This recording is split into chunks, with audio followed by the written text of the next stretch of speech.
कोशिश किया तो ऐसा नहीं था कि समस्या नहीं है, समस्या आती हर जगह आती है।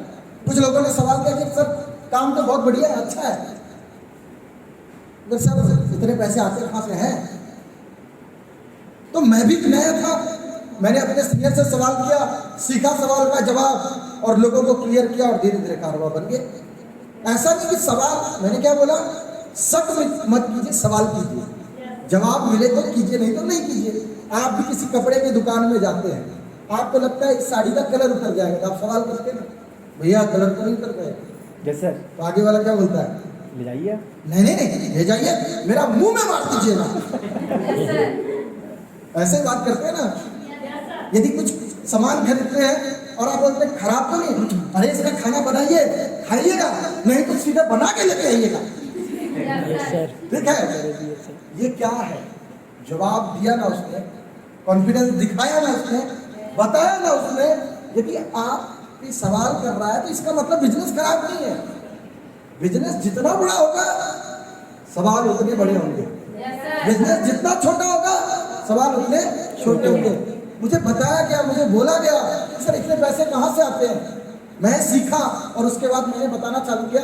आज जब भी कोई मुझे मिलता है नया व्यक्ति और मुझसे बात करता है, सर सब कुछ तो बढ़िया लगा, करोड़ों आता है, लाखों कमाते हैं लोग, कैरियर बनाते हैं, अच्छी गाड़ी खरीदते हैं, घर बनाते हैं, बैंक बैलेंस बनाते हैं, शानदार लाइफ स्टाइल जीते हैं, मगर सर मुझे अंदर से विश्वास नहीं हो पा रहा है कि इतने पैसे आते कहाँ से हैं। तो मुझे बताया गया था कि डायरेक्ट सेलिंग होता है लेकिन इनडायरेक्ट सेलिंग होता है। इस बिजनेस की सबसे बड़ी खासियत जो है वो ये है कि ये बिजनेस डायरेक्ट सेलिंग पे काम करता है। ये काम आज का नहीं है, ये पुराने जमाने में भी था। जब मुद्रा नहीं चलती थी तो उस समय लोग डायरेक्ट ही तो व्यापार करते थे। कोई गेहूं के बदले चावल दे देता था और गेहूं दे देता था, ये क्या था? Direct selling. और उस समय ज्यादा पेमेंट पे नहीं करना पड़ता था, एक चीज के बदले दूसरा चीज मिल जाता था।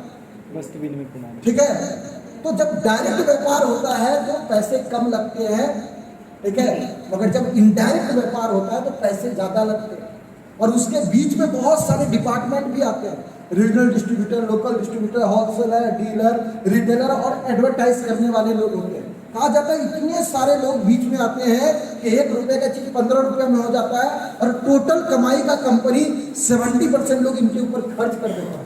आमिर खान, शाहरुख खान, धोनी, अमिताभ बच्चन, इस पे लोग करोड़ों रुपए खर्च कर देती है। मगर डायरेक्ट सेलिंग के अंदर में ना कोई रीजनल डिस्ट्रीब्यूटर आता है, ना लोकल डिस्ट्रीब्यूटर, ना होलसेलर, ना डीलर, ना रिटेलर, ना एडवर्टाइज करने वाले कोई स्टार या कोई बड़े बड़े व्यक्ति आते हैं। नो, इस बिजनेस के अंदर एक सिंपल सी चीज है कि आप डायरेक्ट इसकी चीजों को लेते हैं, आपको अच्छा लगता है तो आप लोगों को बताते हैं। जैसे कि अभी गुंता मैम ने एक बात किया कि वो इस प्रोडक्ट पे, इसी टॉपिक पे क्यों बात की, और भी तो बहुत कुछ है यहाँ पे, मगर उसने आके कहते हैं जो जैसा जो चीज किया है वो उसी टॉपिक पे बात भी करता है। उनको जो समस्याएं थी उसने इस चीज को लिया, उनकी समस्याएं दूर हुई, स्टेज पे आते हैं उसी समस्या पे बात करते। वो ये भी नहीं देखे कि गर्ल्स है बॉयज, नहीं, मेरी समस्या दूर हुई है, बिजनेस बहुत अच्छा है, प्रोडक्ट बहुत अच्छा है। क्लियर है? तो जो आपको फायदा हुआ, जो आपको बेनिफिट हुआ, आप उस चीज पे बात करें। तो जब मैं इस बिजनेस को समझा कि देखा कि यार डायरेक्ट सेलिंग के अंदर में एक बंदा डायरेक्ट इसको यूज करता है और डायरेक्ट ही एक दूसरे को बताता है, ठीक है, तो यहाँ जो यूज कर रहा है वही कौन क्या कर रहा है, वही लोगों को बता रहा है। जैसे कि कुंदा मैम अभी एक और भी बात की, यहाँ से पर्सनालिटी डेवलपमेंट, ठीक है, तो यदि वो डेवलपमेंट हुआ है तो वो बात कर रही है, फायदा हुआ तो बात कर रही है। और मुझे बहुत अच्छा लगा इस बार आने के बाद कि कुछ लोगों को मैं होटल के ऊपर रूम से सुन रहा था, ठीक है, स्पीच पिछले बार से कई गुना अच्छा हो चुका है आपकी टीम का।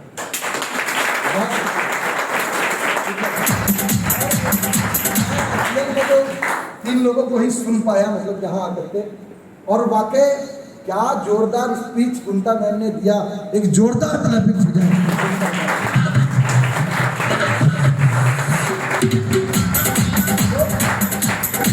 समझ करके हल्के में ले लेता है।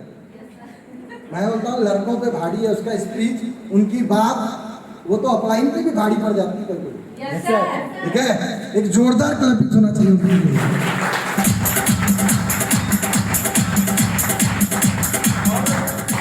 मैंने हॉस्टिंग देखा, इस बार हॉस्टिंग जो है हमारी भैया सीमा मैम कर दी, और मुझे नहीं लगा था कि सीमा मैम इतना अच्छा होस्टिंग करती है। एक जोरदार क्लैप सजाए सीमा। और राहुल सर का तो क्या कहना, राहुल सर तो बड़े बड़े मीटिंग लगाते हैं, बस मेरे सामने आ जाते हैं तो थोड़ा सा अनकंफर्टेबल फील हो जाता है। तो एक जोरदार क्लैपिंग होना चाहिए राहुल। तो इस बिजनेस के अंदर क्या है कि हमने जो यूज किया हमें अच्छा लगा, हमने लोगों को बताया, मगर मुझे लोगों को बताने में क्या प्रॉफिट है? प्रॉफिट वही है जो प्रॉफिट आमिर खान, शाहरुख खान, धोनी, अमिताभ बच्चन चल रहते हैं, वो भी टीवी और होर्डिंग के माध्यम से लोगों को बताती है। बस फर्क इतना है कि हम डायरेक्ट बताते हैं। मतलब इतना सिंपल और सटीक चीज है कि इस बिजनेस में हमें इतना पैसा क्यों आता है? इतना पैसा इसलिए आता है कि जो पैसा उनको दिया जाता था वही हम सब पे डिस्ट्रीब्यूट कर दिया जाता। तो जब हम इस बिजनेस के अंदर काम करते हैं तो दो लोगों से ये बिजनेस स्टार्ट होता है। कुछ लोगों को ये बिजनेस लगता है कि सर वो तो बहुत बढ़िया है, डायरेक्ट सेलिंग है, इतना पैसा आता है, बहुत अच्छा है, मगर सर ये काम जोड़ने वाला है।